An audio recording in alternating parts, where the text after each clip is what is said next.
আমরা যদি আপনাকে জানিয়ে রাখি, ঠিক এই মুহূর্তে আওয়ামী লীগের কেন্দ্রীয় কার্যালয়ের সামনে ঠিক একটি সংযোগ সড়ক রয়েছে।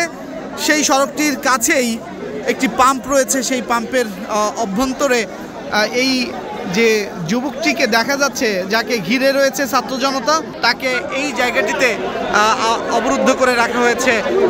সেই চিত্র কিন্তু আপনারা দেখতে পাচ্ছি। আপনারা দেখতে পাচ্ছেন যে বড় চুল করে যে ছেলেটিকে দেখা যাচ্ছে এবং তার গায়েও কিন্তু টানা তৃতীয়বার অর্জন করেছে দেশের সেরা সুপার ব্র্যান্ড স্বীকৃতি বসুন্ধরা টিস্যু। কয়েকজনে প্রহার করছে, সেটিও কিন্তু আমরা দেখতে পাচ্ছি। এবং এখানে উৎসুক জনতা যারা রয়েছে তারা বলছে ওকে বের করে আনা হোক, এবং অনেকে স্লোগান দিচ্ছে, জাগর দিচ্ছে, সেটি কিন্তু আমরা দেখতে পাচ্ছি।